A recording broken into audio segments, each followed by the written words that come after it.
You're listening to Discovering Truth with Dan Duval.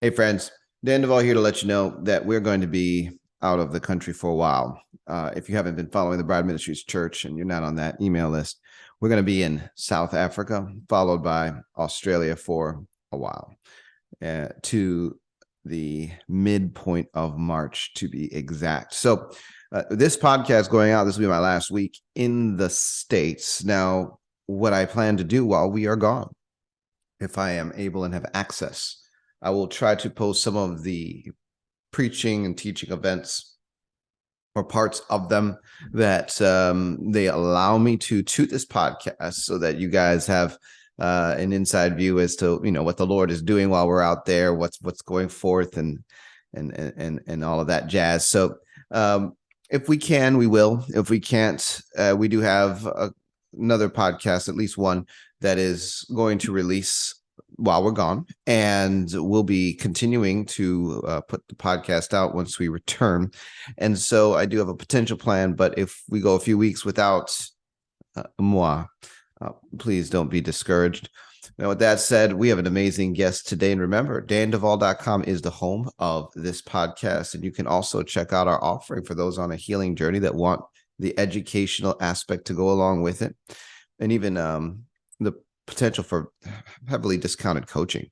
Overcomeraccelerated.com. That's your place to go. It's a very robust offering there.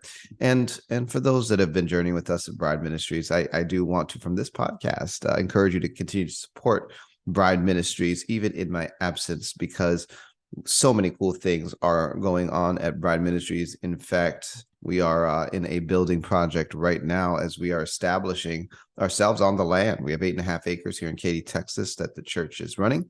And that's where we run the church out of. And we are building, and we are growing. And so with that said, we're very excited. You can always check out the ministry at bridemovement.com. We're going to get right to this podcast. Don't go anywhere. You're listening to Discovering Truth with Dan Duval. Those were your announcements.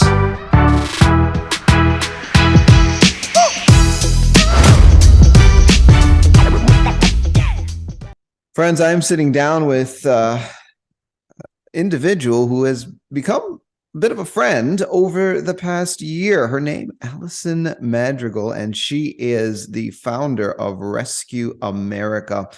And she is serving the survivor community by focusing largely on those who are victims of human trafficking, specifically the sex slave trade, and those that have been involved in prostitution and other applications. And so she is working day and night to get people out of the life. She is a real hero in her conviction and passion, and she is raising up folks all over the country to help with the effort. Allison, welcome to Discovering Truth with Dan Duval. Well, thank you, Dan. It's just been such a pleasure getting to know you and your wife, and God just kind of opening the next layer to us, really through you and your ministry, and how you're just such a force. So it's an honor to be here. Thank you. Thank you very much. Allison, I love talking with other people that have their hands in the work. You're not just someone who's talking about it. You're doing the work, the way the Lord has showed you to help and to be part of God's army, to address a major problem. It's a crisis. Human trafficking is a crisis. There is no question about it. It is one of the biggest problems to be solved in our generation. I want to talk a little bit, because I know you, but my audience may or may not. I don't know. But you have an interesting story. Everybody has a journey where God has gotten a hold of their lives, and then they find themselves in the midst of doing the duty. And I want to get your story. What did God do to get you in what he has you working on? Yeah, it was unbeknownst to me. I grew up born and raised in the Lutheran church. So I, always go to church. You always go to Sunday school. got brought up in a parochial school. You know, you had to take attendance on Monday morning. Were you at church? And I remember about 8 years old, I asked my dad, I said, Dad, why can't women be pastors? And he says, because the Lutheran church, you know, their theology is that they can't. And he says, well, they should be, shouldn't they? They should be able to, right? And I think that's the first moment that, you know, I reflect back of like, man, why at 8 years old was I asking my dad that question, right? There was something in me. But then going on my journey, went to the University of Nebraska, Lincoln, got a business degree in marketing, and then went down to Houston for my first job out of school, and worked in the corporate world for about 10 years. While I was there, I got my MBA. And then shortly after, I was in my dream job, right? I worked for a great company. I was an insurance broker and worked really for an incredible company, an incredible group of people. And there was this stirring in me. And I was like, what is going on? This is like supposed to be my dream job, you know, like there's something more that I'm supposed to be doing, but I don't know what that is. And so it was this unsettling rise in my spirit where I had no choice, but I had to seek the Lord. It was like I couldn't stuff it down. And again, at this point, Lutheran, now going to a Baptist church, you know, don't know much about the Holy Spirit. And at the same time, I was going through some very broken relationships, dating relationships, one after the other. And so that's really what got me on my knees with the Lord is I can't, and I was doing relationships the world's way because of lies that I believed from my past. But really that got me down to my knees and I'm like, God, I can't do this anymore. And so it was the fall of 2010 when I had a couple people say, you know, you just need to go seek the Lord over Thanksgiving. You don't need to go home. And I thought, seek the Lord. You know, I had never heard God's voice. And so I was like, you know what? I'm going to go to Florida. I'm going to go to the beach. And I'm just like, okay, God, what do you want me to do? Right? Like never heard God's voice. Right. So during those 4 days at the beach, God was very clear through 4 circumstances that I was supposed to take a mission trip to India. And I was so ecstatic on the drive home because I'm like, I can hear God's voice. God can speak to me. You know, I was never taught that, you know, and I was 30 years old at the time. And so that just made me jump into this journey with the Lord of just diving through the scriptures and hearing his voice. And he was starting to speak to me at that time. Hebrews 11 and 12 were coming to me left and right, like through devotions and sermons and radio stations. And so I know God was calling me to something deeper. And so during that time as well, my brother and sister-in-law were going through infertility. And so long story short, God gave me a business plan I was in the insurance industry. So it was an insurance product where if the couple went through 3 attempts at IVF and they didn't have a baby, they'd get their money back. And so praying over that going, you know, in trafficking, I was researching India and different mission trips because that's what God said to do. Well, it was through researching mission trips that I realized that human trafficking even existed. And that it was happening in India, and mothers were, while they were selling themselves, their babies were sleeping under their bed. And I thought, this happens? Like, I'm like, oh my goodness. But through that journey, so my eyes were open. So I'm working on this business plan, and my prayers were, God, if this is not from you, like shut all the doors. I was praying for all the doors to be shut. Well, instead, all the doors were opening. So then I changed my prayer and I said, okay, God, I believe this is from you. If it's from you, show me your vision.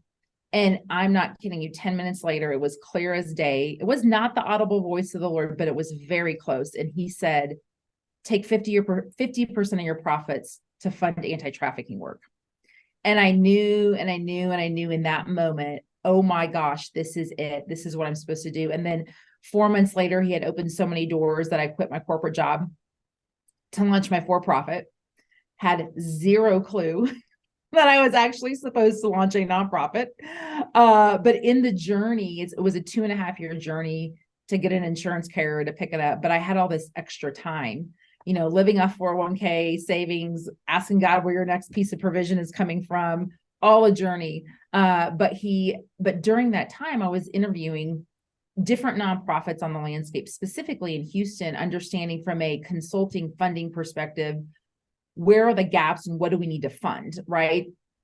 And so it became very clear on the anti-trafficking landscape, not just in Houston, but in most major cities. We've got a lot of great groups doing outreach and awareness on the issue. And then you've got these long-term safe homes that are needed for this healing journey.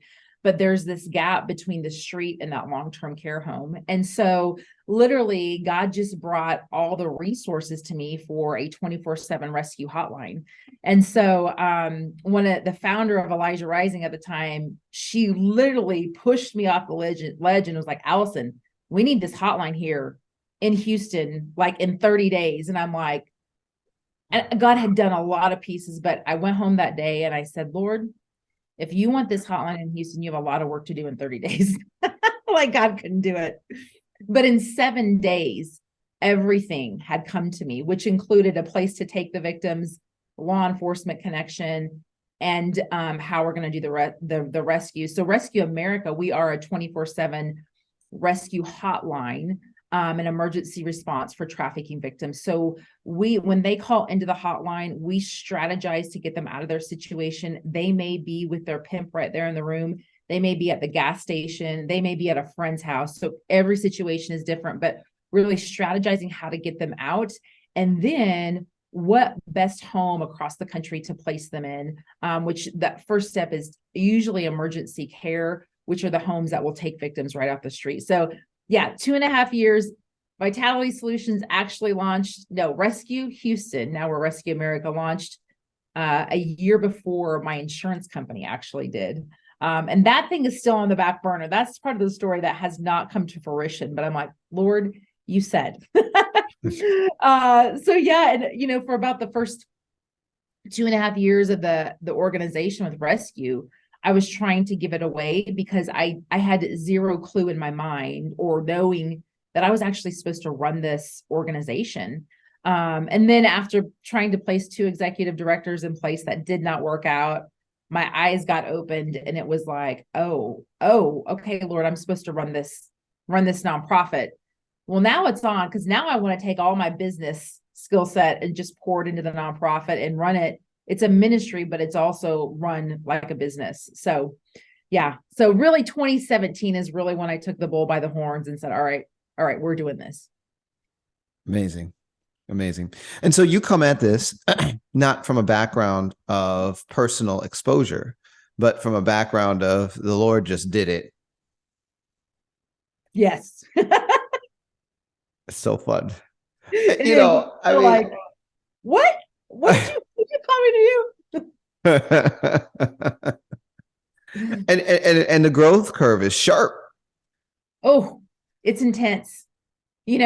Coming from, and I'll never forget, the Lord transitioned me out of the Baptist church into a very spirit-led church right when Rescue was launching, and actually had me walk upon a scene and like literally show me, like had me cast out a demon. I mean, it was all the Holy Spirit, but he had to show me the authority that he had given me, but that was never taught, right? I was reading books and I was trying to understand the Spirit, and I'm like hungry for it, but it was never accepted or allowed to even talk about it in the church that I was at, right? And so literally it was like, God was like, and now we're done. That great season, right? Bless biblical teaching foundation, absolutely needed, right? But now we're going to introduce you to the Holy Spirit. And then you found us. And then I'm like, oh my gosh, just when I think I know what I'm doing, Dan, then I meet you. And I'm like, I don't know anything. Well, this is one of the things that I love. Friends, those are listening to this, not everyone is called to do a 24/7 hotline for help and emergency crisis intervention. We don't. At Bride Ministries, and me personally, I don't do emergencies, period. But I have friends that do. And this is the good news. God has given each person a lane, and your lane really is fulfilling a need, because how many hotlines like yours are there? Is that something that you know? So when you look at the biggest question that we get is, what is the difference between us and the National Polaris Hotline?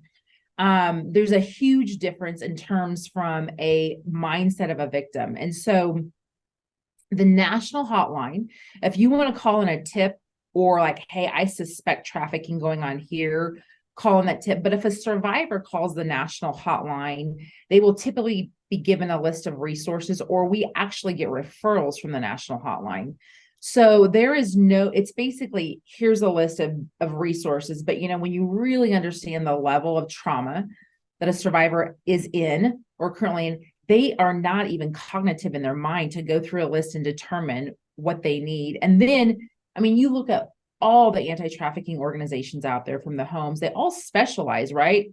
Whether domestic, international, minor, adult, pregnant, children, all these things you have to consider for what is that best care. And so we take the hand of the survivor. So when she calls in, we are strategizing with her to get her out of the situation. We will send Uber to pick her up. We have contracts with hotels that we keep them in for safekeeping if we can't get a home right away. And so that process can take anywhere from 3 days to, we had 2 months that we just worked on. It was a very hard placement. She was in a shelter for a while. But once we find that home, then we actually have a partnership with Southwest Airlines that will fly our survivors. And they are they've been an incredible partner and really a game changer for strategy on placement, where, we started in Houston, and then we all of a sudden started getting calls all over the country. I think this year we over 250 cities have called in where survivors are at. And so then you've got to think national. You're like, okay, what are the best of the best homes across the country that we can place in where they're going to see true healing? And that really means two things. They know the power of the Holy Spirit and the gospel will change lives, and they are trauma informed. And so those two pillars are very, very important to actually give survivors what they need for their healing journey. Now, we've had a lot of conversations about care for survivors and what that really takes, especially when you get into some of the deeper stuff. And we're going to talk about that. But at present, if you were to define with a set of bullet points what trauma informed means now, like today, how would you define the understanding of trauma informed? That's a great question, Dan, because that is a very loose term, right? I think from a worldly perspective, like it would be understanding how trauma affects the brain, right? Mm-hmm. So trauma on the brain actually, if it mentally impairs to make decisions, and you go into the flight or fight mode when something triggers you, you literally freeze, fight, or fly, or submit, right? And so that's really, but knowing from a perspective of like, oh, she just got triggered, right? How do I love her and care for her the best way possible to have her decompress from this moment and not run back to the life, right? But now you bring the spiritual component in, and it's a whole nother ball game. I call it like this glob. It's the glob of the physical, emotional, mental, spiritual, and you've got to like peel back the layers, right? Is this the physical body? Is there a spirit operating? Is it a part? Is it a demon? Is it mental? Like it's all this. And so what the basis of like everything that we, our first core value at Rescue America is to honor and seek the voice of the Lord, or honor and obey. But we literally can't do what we do if we don't ask the Lord, because we don't know. Only He knows what layer to pull next, right? What do they, for instance, one of the survivors on the hotline, victim of SRA. And I mean, her story was just horrific, in her father's basement for 16 years, child sacrifice, all of that. Well, during Christmas, she just fell in love with this doll online. And so we ordered her this doll. And I really felt like the Lord said, this is healing for her. Like this doll that you just Ubered or sent her, right, via Ship It, this piece, to have this doll, it's healing something in her childhood that she needs at this moment to continue in her healing journey. So it's simple. It can be simple things like that, or it can be okay, this is a demon and we need to deal with this now, right? So, but we always got to ask the Lord. So trauma informed means different things to different people that you're networking with at Yes. present. Yeah. Yes. But now you're working with the Glob. I was going to ask if that's an acronym, but It's the Allison term. I don't know. yeah. Like that. Yeah. So okay. So you took the reins of this Rescue America in 2017. I think it's so fascinating that you started in Houston. Right? And now we're in Houston, but you're not. Right. But yeah, right. Now we're in Denver. So talk to me about so I assume you started in Houston. You had support locally in the region. You mentioned Elijah Rising, which you actually, connected with me. And I look forward to, in the future, having a deepening relationship with them as well. And so what did that expansion look like? Like, how did God connect the dots nationally? Yeah. So it was the end of 2018. We got a phone call from a church in Denver, Cherry Hills Community Church. I didn't know who they were. And they literally had a victim show up on their front doorstep. And they realized very quickly there are no immediate resources in Denver for trafficking victims. Like, God, we have to do something. And so they called around the country to multiple organizations and connected with Freedom Church Alliance, who is in Houston as well. And then they connected them to us. And it was like 2 weeks before Thanksgiving, and I was actually headed out to Denver to see a friend. And I said, I'm actually going to be in Denver. Why don't I just come visit you the Monday after Thanksgiving? They're like, great. So I get there, and my girlfriend's like, do you know what this church is? I was like, no, I don't know. I'm just following Jesus. And she's like, oh, they're a very influential church. Like they just don't, it's a God thing if you're getting a call from them. Right. And so I was like, oh, I'm just, okay. I'm like over my head. And so I go in, sit down with the missions pastor and the team. Halfway through the presentation, the missions pastor says, Allison, I got to leave early from this meeting, but I want you to know we're 100% in. When can you come to Denver? And I'm like, Lord, I don't know. And in that moment, I didn't have our full expansion. Like, I knew the Lord was going to take us national, but I didn't know how, what, or when. And so the Lord quickly revealed, because I thought, oh, they'll just start it here. They'll just start at Rescue Denver, right? And the Lord quickly revealed, no, I need you to go into the territory and start building it like you did Rescue Houston. And so I came out to Denver the spring of 2019, while at the same time, without us marketing our hotline number, only in Houston, we started getting calls all over the country from survivors. It was like God's our chief marketing officer. All of a sudden, we're getting all these calls coming in, right? And so even when I came to Denver, I was building out the model to have, local boots on the ground. We have shop here, all of this. And then literally, and we had actually branded Rescue Houston, Rescue Denver, right? And then COVID hits. And COVID was a blessing to us because it forced us to think national virtually, right? And so God quickly revealed, he's like, no. It's not setting up shop in every city. Like, you're just Rescue America. And so, that forced us to take all our volunteer training online, as well as we realized the healing modalities that we were using could be done virtually. And we were getting a better response from the survivors. So it was literally, and I still remember, it was like, oh, we're just going to have these little hubs across the country. And then all of a sudden, like, God's like, nope, throw out the city names. Your Rescue America. And now this year, again, we've marketed the hotline number. This year was the first year, besides the year before in Denver, where we started marketing outside of the Houston market. So we have what's called Rescue America Outreach Hubs. And these are groups of people across the country. They gather once a month for 2 hours, and we scrape data off websites where victims are sold online. And we import them into an outbound call center system. And they literally log on to their time and they press a call button, and they're actually calling a victim of sexual exploitation. saying, hey, I saw your ad online. I just want to let you know, if you want out of the life, here's a hotline number you can call. And we just want to tell you that you are valued, like God has created you for a purpose, and, just pouring in truth. And it's incredible the response that these survivors have, because all they're ever told is, you're not worth anything. God doesn't love you. You're X, Y, and Z.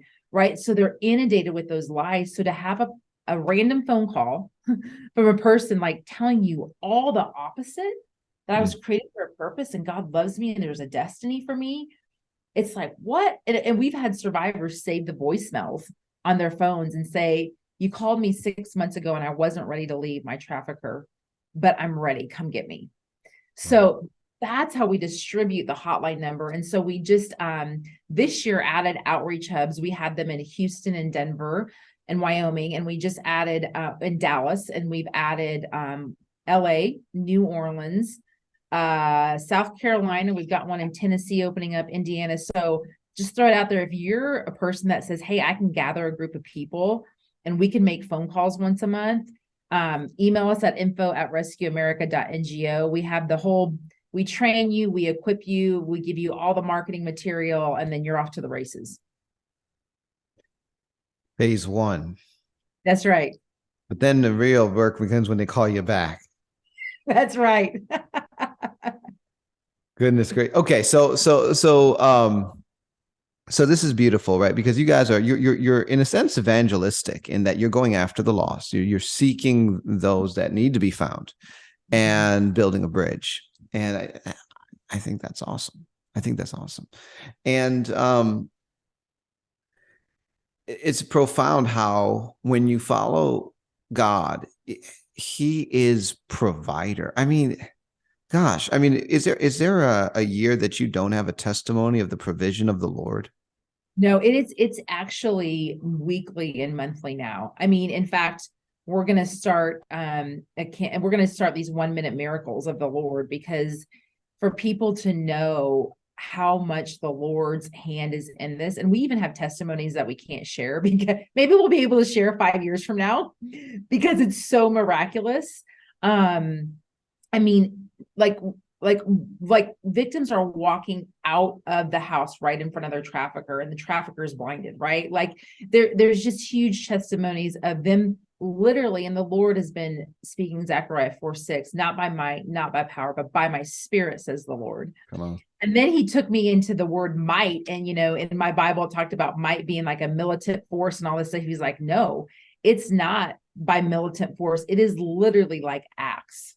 Like they're going to walk right out in front of their trafficker and their pimp, and they're going to be brought into freedom. And so it's almost this fear of the Lord, like, you will not use militant. It will be by my spirit.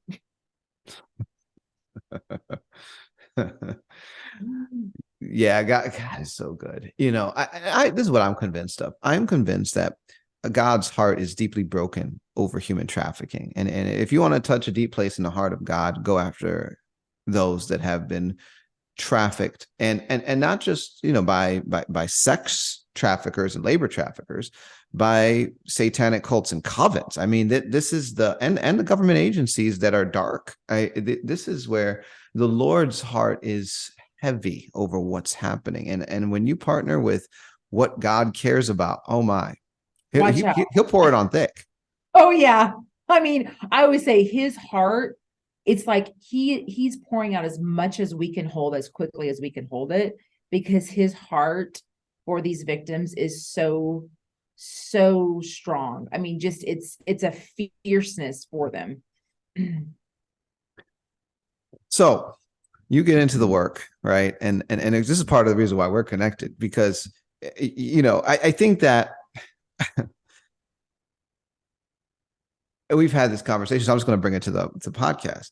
There has been a certain level of understanding, like, okay, it's growing, right? A prostitute isn't someone that just decides, I'm going to be wicked and evil, or I'm going to, produce this with my life. I want this as my career. Like, I'll find a pimp, and in prostitution, people usually begin by being abused.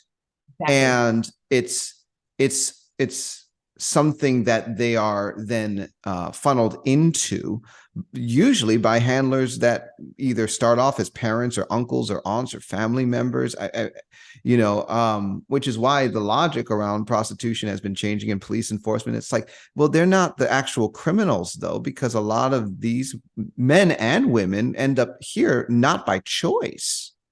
Right. There's been a lot of transition in thought, but it's a very surface. It's like, the act of selling the human body for money equals trafficking. Therefore, if we can just get these people with a new mindset, you matter, and we can get them out of this, double bind.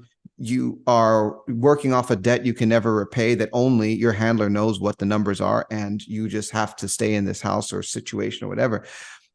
If we can get them out of that, then they'll be okay. They'll recover. They'll get better. And yet here we are. Logic is changing. It's actually a lot deeper than that. Oh yeah. Way deeper. I always say, people are always like, oh, the rescue. And I'm like, it's like when they come out, that's when the work begins.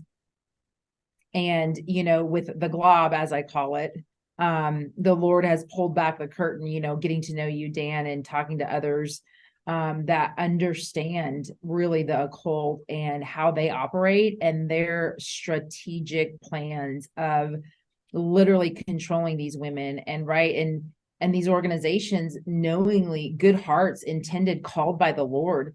And it's like, oh my gosh, like there's a whole level of darkness that is not talked about in the church in America, and how to come against it. But we have authority, like we have the authority over it, but it's just, it's not talked about. But God has slowly dipped our toe in. And then I felt like, this year when we met, it was like, shoot, all right, it's rolling.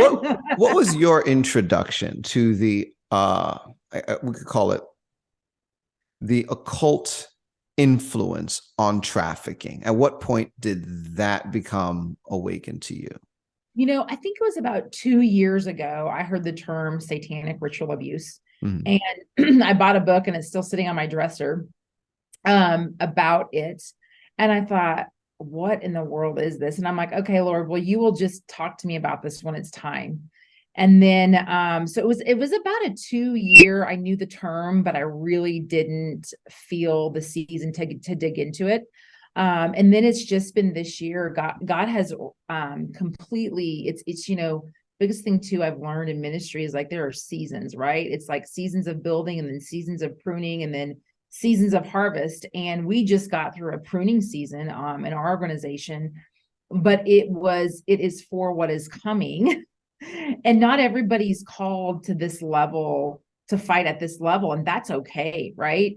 But 75% of our staff in the last year has exited the organization, and it's like God called them out into a new assignment.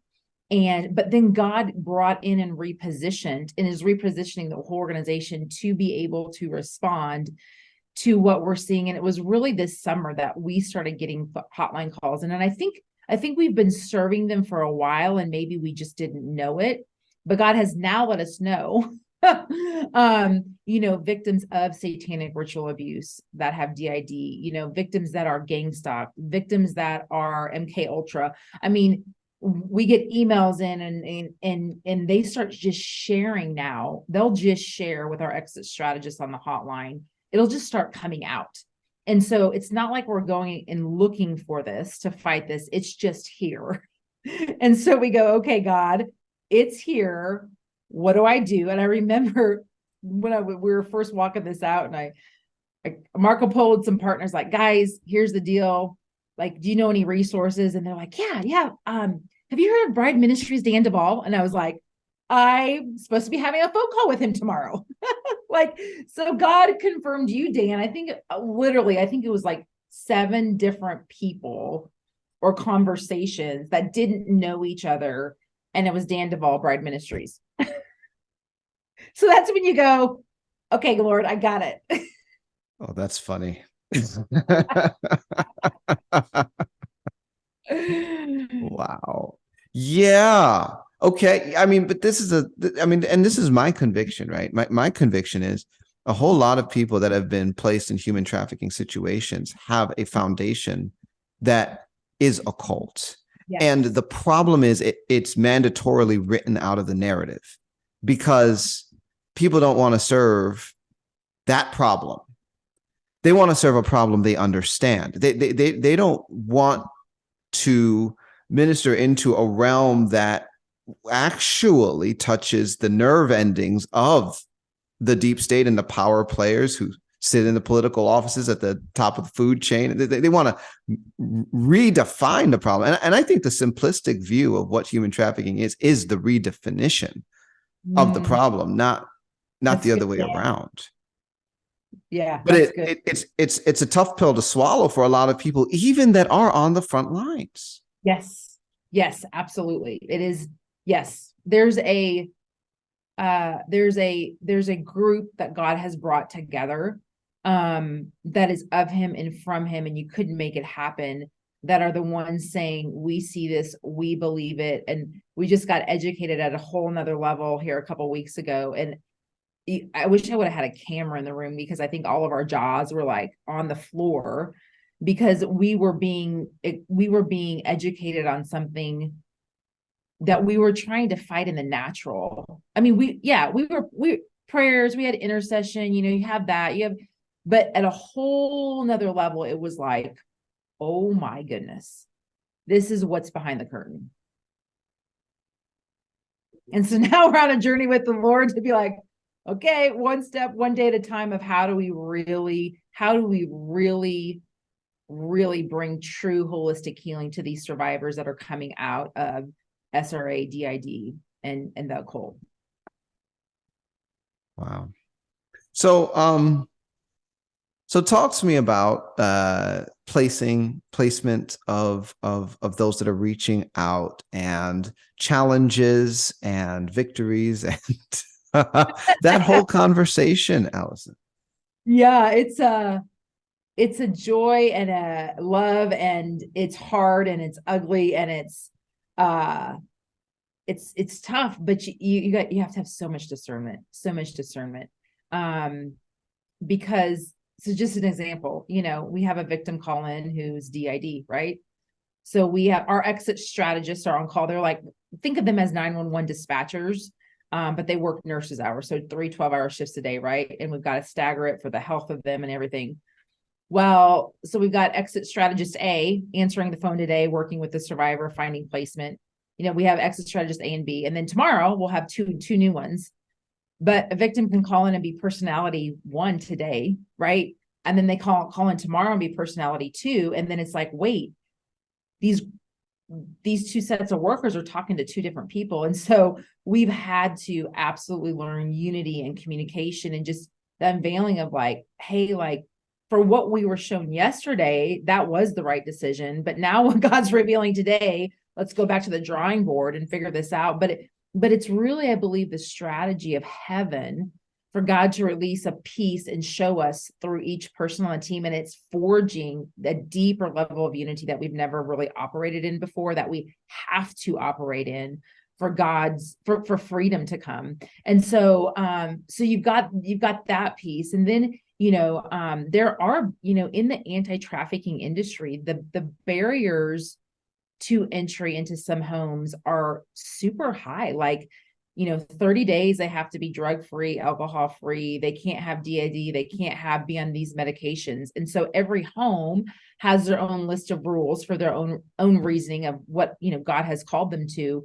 But every survivor has a different list of medications, a different list of diagnoses, which I could go on about diagnoses, but I won't do that now. But going, hey, is this home going to be a good fit for them? So it's finding that best placement in that home. So there's so many different dynamics that come in. And then you just got the fear of like, hey, I'm leaving my life that I've known for 20 years sometimes, and going into this home that I've never known, I've never met. And so, but it's pretty radical about how quickly these survivors trust us. Mm-hmm. But what I've learned about survivors is they have a keen sense of seeing, hearing, and understanding in the spirit. And I think it's because of the darkness that they've experienced and the darkness that they've walked in. When they see the light, it's like their spirit knows and trusts it immediately. Because a lot of the survivors, we never get to meet in person. So it's all done virtually, but it's, we're the bridge from that dark point to the home. So there are so many dynamics of even self-care for people called to this work. It's knowing your spiritual authority and your identity, knowing when the enemy is attacking you, because the enemy wants to just destroy you. We've had to walk through that as an organization of how do we equip and train, and how do we hire at the right level? I mean, I have the fear of the Lord in me a little bit of hiring. There's so many young kids, I call them kids, people that want to help, right? But I'm like, I can't send you out on the battlefield if you don't have the armor on, right? So how do we equip and train and bring them into the organization to start letting them understand and grow in the spirit and grow in the things of the Lord, so that when they're on the front line, they've got their armor on, right? Because it's ultimately my responsibility if I'm sending someone out that, oh my gosh, they're going to get eaten alive, right? So I could go on about the dynamics. But I'll narrow it to one simple statement. Our first core value at Rescue America is honor and seek the voice of the Lord. And we can't do anything without asking the Lord constantly, God, what is this? What do we do about it? God, how do you want us to respond to this? What is it today for this survivor, Lord? So it's attuning our voice to really hear from heaven for that specific survivor, which can get messy with a team, right? But God has grace and he's good. But everything we try and everything that we do, and even our funding model is so different. I said our development strategy is different than the world. We don't do it unless God says. And so we tried to implement development strategies how the world would. It's like, God's like, no, you're not doing that. Like, I will show you where to apply, when to apply, who to talk to, and it comes. So yeah. It's amazing. Okay. So,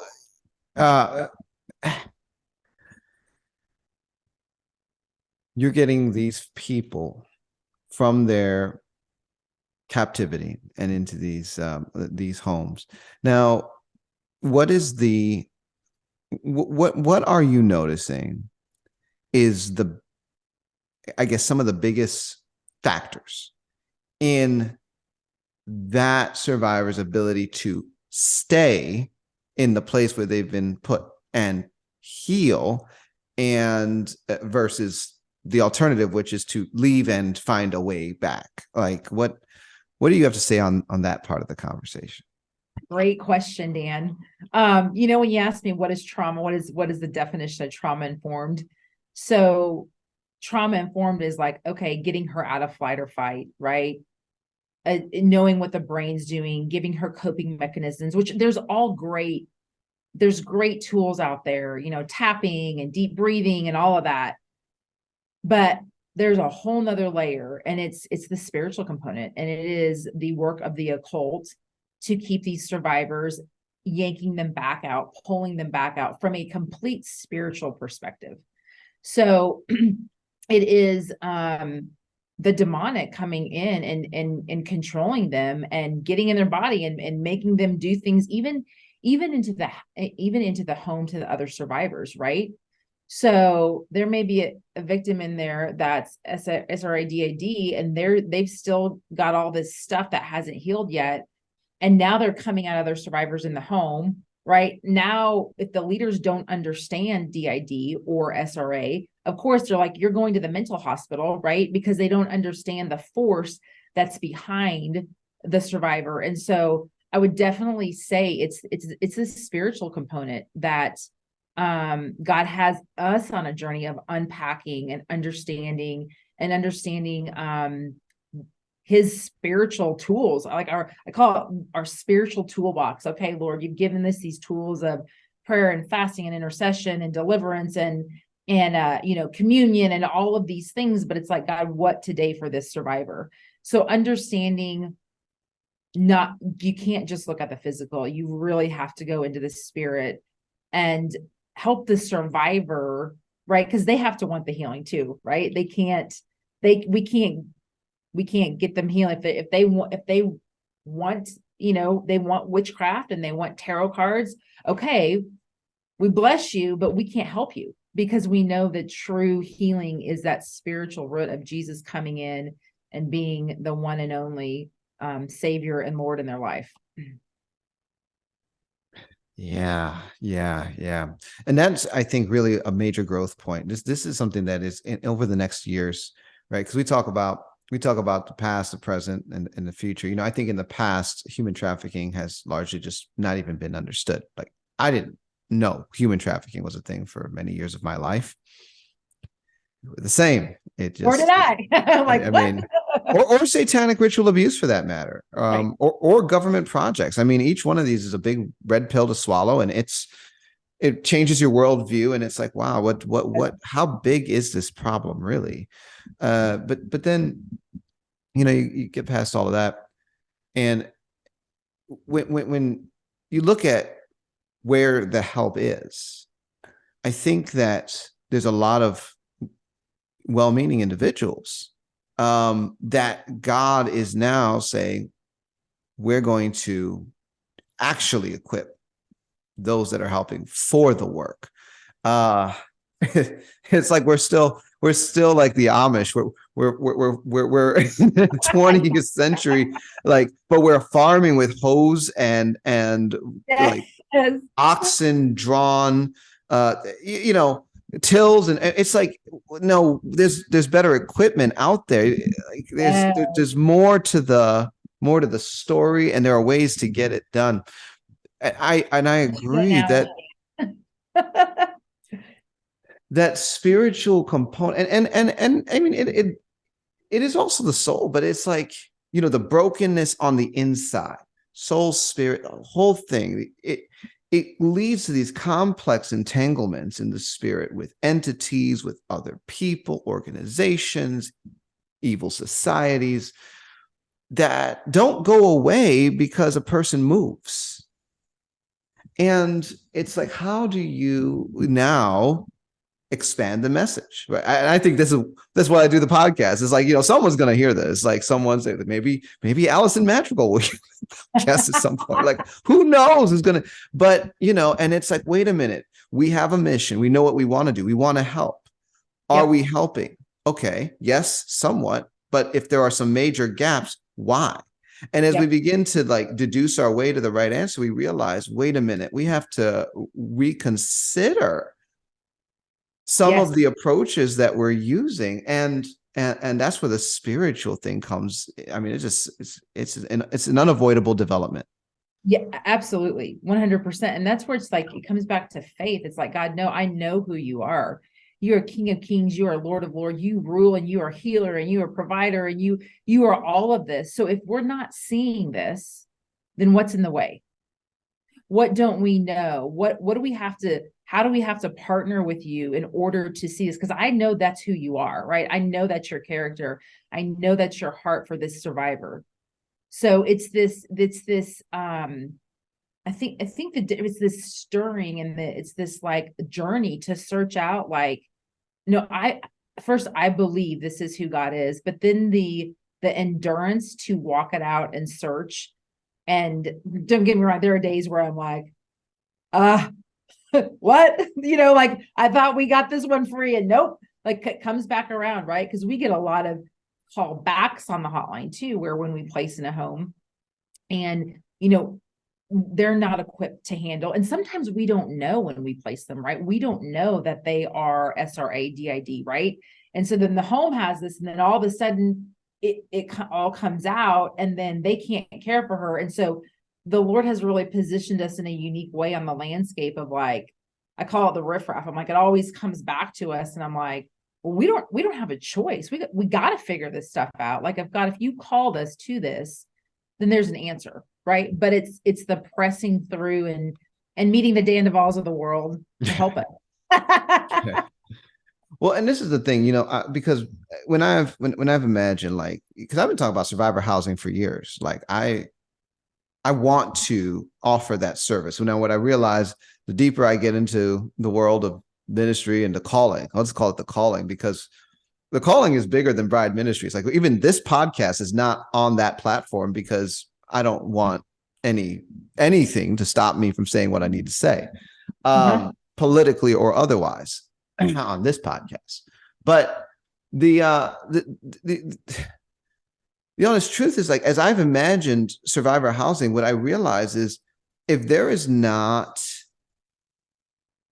a equipped team of ministers that can do not just deliverance, like sit down and cast out a demon, but deep advanced deliverance while also administrating deep psychological and emotional healing, which is what we have been pioneering at Bride Ministries, to help someone that has a foundation of satanic ritual abuse or that comes out of MK Ultra in the long term is going to be nearly impossible. And there's always an exception to the rule. There are people that can white knuckle what others would consider impossible and just do it. And it's like, oh. But then there's everyone else. Yeah, right. Right. And there's everyone else. Yeah, absolutely. And that's why, Dan, what you hold is so powerful, because it's this, how God showed, we piloted an emergency care program for about 2.5 years.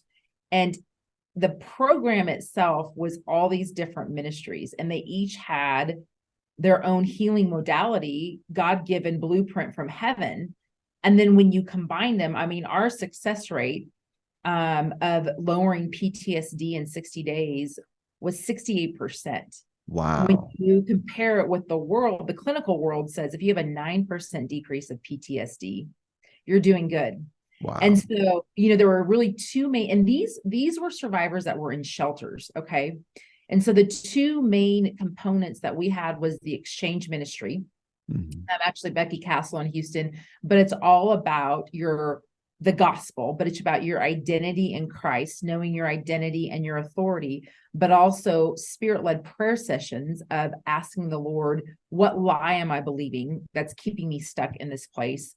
God revealing that lie. I mean, very, very, you would call it inner healing and deliverance, but it's discipleship is really what it is, right? Like your own journey with the Lord, but just that foundational teaching of their identity and starting to uncover some of those lies, that paired with a therapeutic model of actually Lauren Abel Next Step Therapy in Houston. She works with autistic children, and God said, you have all the pieces that you need to work with trafficking survivors. So those were the two key components when we measured that program, and the success rate. And now the Lord has brought, your model and understanding more of the occult and that deeper, what you guys do at Bride Ministries, as well as neurofeedback on the brain, which is actually helping the brain come out of that fight or flight mode. So it's the combination when you look at the mind, the body, the spirit together. And there's so much for the mind and the body, but the spiritual component is that key unlocking piece that the world doesn't understand, right? But we, as children of God, have the authority to carry that. Like, we're supposed to have the world looking at us saying, what are you doing? And how are you doing what you're doing? Right? So that's our goal. Come on. All right. So what's the future? Like let's talk about like the future of Rescue America and the way that you guys are going to grow into the wow, what are you guys doing and why is it working so well? Like what is the Lord showing you, Allison? Yeah, it's interesting. We're a 24/7 rescue hotline, right? But it's so much more than a hotline. It's really the call to walk in this, to hold this spiritual peace, and to be able to equip and train all the other, like everybody else that has homes and that has, right? Because we could rescue victims all day long, but if we don't have a place to put them where we know they're going to get healed and they have a team, and we call it, I mean, it is a team. It takes the house to help these survivors, right? And so if that's not on the other end, then why are we doing what we're doing? right? So my heart has always been for the movement at large. And I just happen to run Rescue America and have the hotline, but it's like this deeper stirring in me to gather the people of the Lord and to truly link arms and say, you're anointed for this. Awesome. You're anointed for this. Awesome. And so now we're going to truly link arms and walk together in this. And so God has really called a group of people to really start, what is walking out unity look like, but no, real unity, not just saying, hey, nice to see you at the task force meeting. It's like, no, we're serving the same victim. It means when Elijah Rising goes and does outreach on Bissonnette, they're handing out the Rescue America hotline. When that victim calls into the hotline, we're answering and responding. Then when they're ready for that safe home placement, we've actually just started a partnership with Safe House Project, who funds a lot of the homes. Their call is to find the gaps in the movement and fill that. But they have the partnership with the home. So they're like, I call them our wholesaler to the marketplace of finding that home and that bed. And so it's a true, we are all serving that same victim in our specific lane. And when we line up like that, that's when we're going to see, I believe, the mass exodus, because it's not going to be one name, one organization, one ministry, it's God's people, and Jesus is going to get the glory. And anyone that wants their own agenda or wants their own logo, or they're doing it for themselves, like God's not going to allow that. Wow. So that's the big future: unity, the landscape as a whole. And then there's the whole buyer side, right? There's the people that are entrapped and addicted to sex, and the demand for what we're rescuing the women from. I mean, I always say we will have women to rescue all day long, right? Until we also tackle this demand. And again, that's a whole side of sexual perversion in our culture and being inundated with images and pornography and on and on and on. But God's moving in that realm too. I mean, Pornhub being taken down bit by bit. I mean, it's just, he's moving.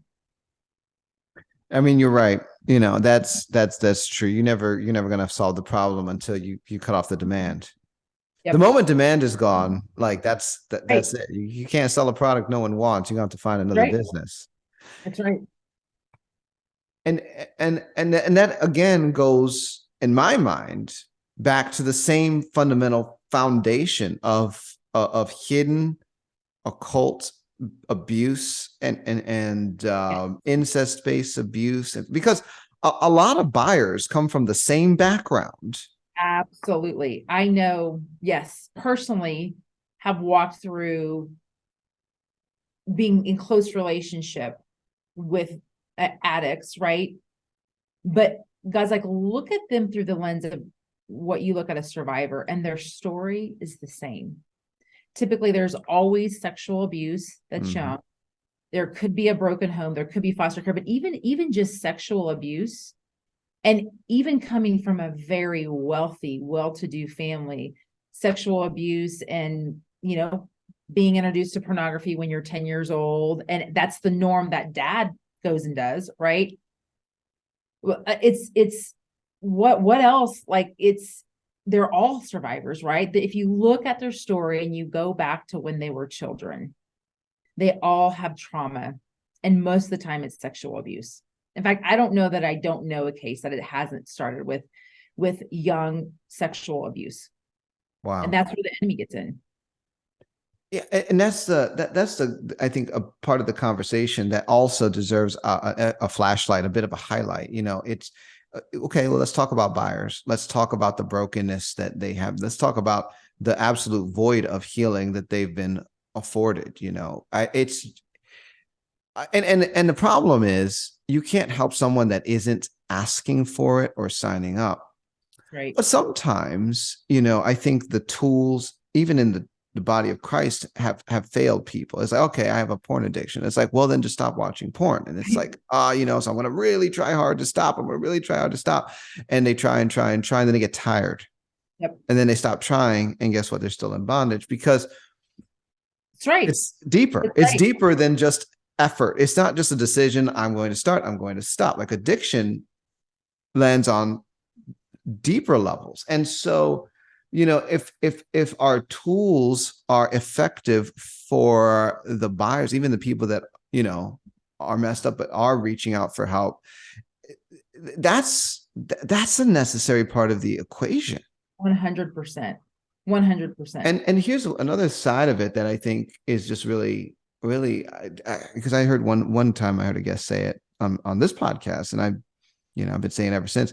God loves the victims, but he also loves the abusers. Like, he loves both, and he has a full picture, right? And sometimes when you get into the anti-trafficking mindset, you're like, okay, so good and evil. Those that are being trafficked are the good people that we need to save. Yeah. The traffickers, they're the evil people, and they all need to burn in hell. Right. And what we miss out on is, if that's the mindset is actually the barrier to success. Yes, absolutely. Because the people buying and the traffickers need the healing for the sake, absolutely, of the survivors that are being trafficked. I mean, it's like a whole ecosystem that Jesus. I'll tell you a really funny story. So the first night the hotline was distributed in Houston, again, I wasn't really holding it tight. I was like, okay, we had outreach partners and they created these cards, and somehow the message on the card, it was like, tired of having sex for money, call this, or tired of paying for sex, or something like that.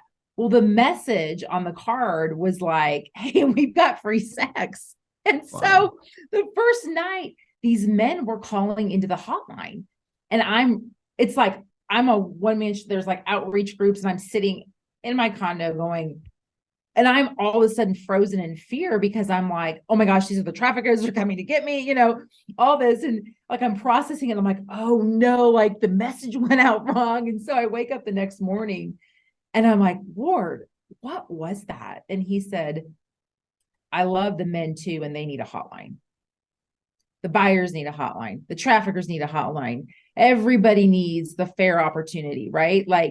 We're all broken, And so until we can really grasp that, take the person at, it's yes, did they do harmful and evil things? Absolutely. But when you listen to them and their story, and God's love, God wants to rescue them too, because they're in bondage, they're in torment. And there it is. Wow.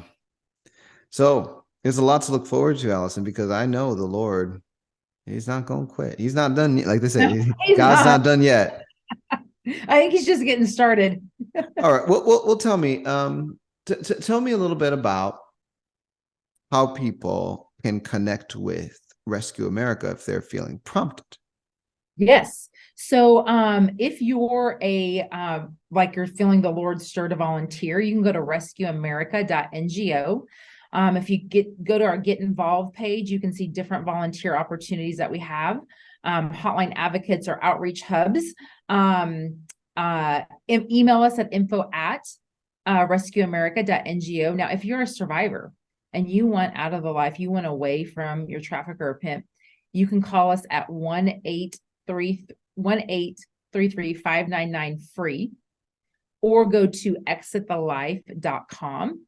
And that's a one-page webpage specifically created for the survivor, where they're going to be like, who's this Rescue America? What do they do? And it will walk them through the 3-step process that we take them through when they call the hotline. And the one thing with the hotline is we are not a resource hotline. So we're not a hotline if you just want housing, or you just want food stamps, or you want dog food, or whatever. We are a hotline that is going to place you in a home that's going to provide all the holistic support, mind, body, and spirit, to bring you into fullness. And so what that means is it may be a year or two program, but when you exit that program, you're ready to walk into your destiny. You're ready to hold down a job. You're ready to be successful, right? Because so much of the trauma on the brain, that's what's holding back the survivors from holding down a successful job, right? The trauma and the spiritual components. So all of that's going to be addressed. And so we always tell survivors, if you can think of like, I am, I'm going to commit the next year of my life working on me. It's really a self, hey, I'm going to a rehab, or I'm working on myself to be the best version of me, to get as free as I can, the way God originally designed me, so I can walk in destiny and walk out my call. And I will tell you, these survivors are brilliant that call the hotline. They are brilliant. They are smart. They are warriors. I believe they will be leading the charge in years to come. They will be leading the charge. And it's this first wave coming out now, but just knowing, hey, I'm committing to this. Because sometimes it does seem overwhelming, right? For signing up for a program for a year or two. But we always say, pray about it, ask the Lord, he'll show you, and he's good. I love that. All right. Well, is there anything else, Allison, that you wanted to leave us with? Yeah, if you feel a stirring in your spirit, one way or the other, pray and ask the Lord. I will say, if God is calling you to this work, respond, but do not respond in your flesh.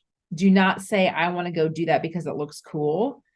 Make sure you hear the Lord, and make sure you are in the timing of the Lord, and make sure you're in the lane that God has called you to, because there is a different grace. I don't have the grace to run a long-term care home, right? Like, that is just not over me.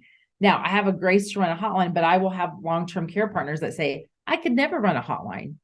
So yes, is God calling you to it? Okay, but God, what is in my hand? What have you gifted me for? And typically when it's a blueprint from heaven, it's something that the world hasn't seen before, which means you've got to get piece by piece strategy from the Lord versus just going and copycatting what you may see somebody else doing. So ask the Lord, seek the Lord, do not get out of his timing, and ask him what your lane is. That's really good advice. I can't tell you how many people come to me. They're like, Dan Duval, I'm a targeted individual. I get attacked every night. I have this, I have that, I have this, and this other list. But I want to be a coach on your platform. And I just smile, and I'm like, friend, you could do both, one at a time. That's right. That's one season. That's right. Absolutely. No.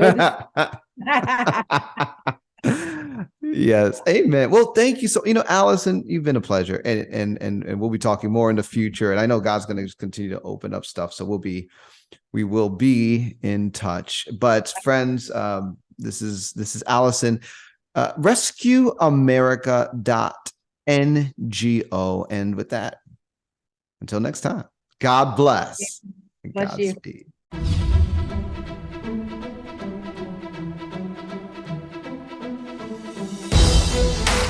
You've been listening to Discovering Truth with Dan Duval. Visit me at danduval.com, where you will discover merch, books, and the opportunity to engage in our private social network. Join the tribe by subscribing to our email list and supporting this podcast.